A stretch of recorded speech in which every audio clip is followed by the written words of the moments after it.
how has the Arab Spring impacted the Palestinian and their attitude towards a solution with Israel? And here I think we have to distinguish between two parties. I think you need to distinguish between what the Palestinians in the streets are saying and thinking and what the leadership is making out of it. And I think looking at what happened in the West Bank and Gaza is very fascinating because it provides you a microcosm of what has happened in other Arab countries. The same dynamic that happened in other countries, you see it also among the Palestinians, which is basically the struggle between the people in the streets and the new generation on the one hand against the leadership over three things, defining what these protests are about, because Palestinians went to the streets. They went to the streets in March, they went to the street again in May. They are on the streets now, but we don't hear much about it. They're not in the same numbers as in Egypt, maybe, but there is protest going on in the Palestinian street. And there is this competition or this struggle between the leadership on the one hand, or the elite, if you want, the Palestinian elite, and in that I include Fatah as much as Hamas, versus the Palestinian street over defining three things. Defining what is the aim of the protest, why people are protesting. Secondly, a struggle over what are the Palestinian national priorities, and how far the two-state solution and the creation of a Palestinian state is really the objective of the Palestinians. And thirdly, over what is the strategy to use vis-a-vis Israel.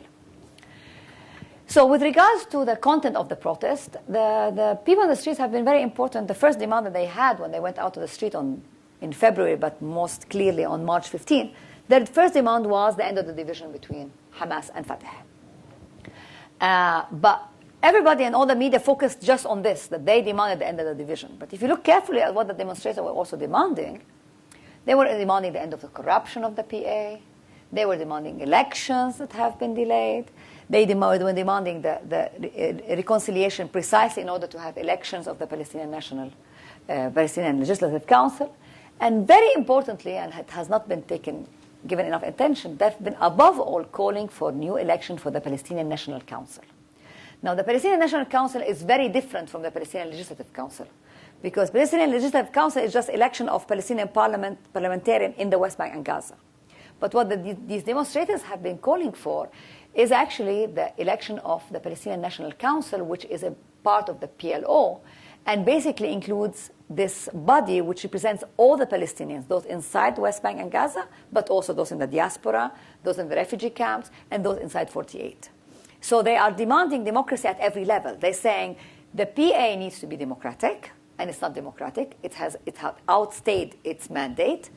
It needs to have elections. But also the Palestinian Authority in the West Bank and Gaza does not have the last word on what the Palestinians want. There's an important section of the Palestinian population who have been excluded from the democratic process and from the political process for the past 20 years, and these need to be brought back in. So we need to have elections for a new council that represents all the Palestinians in order to decide what is our next step. So that's something very important. And in defining, so in other words, they are asking for a revisiting, or let's sit down and discuss, all Palestinians, are we still for a two-state solution? And the third thing that they have been claiming, which is very important, is they have been in questioning. They have not opposed the Palestinian state, the project of a Palestinian state that still adhere to it, but they shifted emphasis. They said the important thing today is not a Palestinian state or not. Because we've seen that after 20 years of Oslo, we have not got a state. We will not get a state because Israel will not give us a viable state. And actually what we should be fighting on now is our Palestinian rights. And these rights include not just right to independence, right to end of occupation, but also rights for right of return, right to freedom of movement, right to education, a right to housing, right to people in Jerusalem. All these rights have to be re-emphasized. And in these things, you're saying they are, some argue, jeopardizing the two-state solution. But above all, they're saying after 20 years of peace process and after all what happened with the Second Intifada, what they're asking in terms of strategy, the third element I was talking about, is to stop talking with Israel. So they actually were vehemently opposed to the reinitiation of negotiation with Israel because they said this is futile, you're wasting your time. They demonstrated against the resumption of negotiations in Jordan.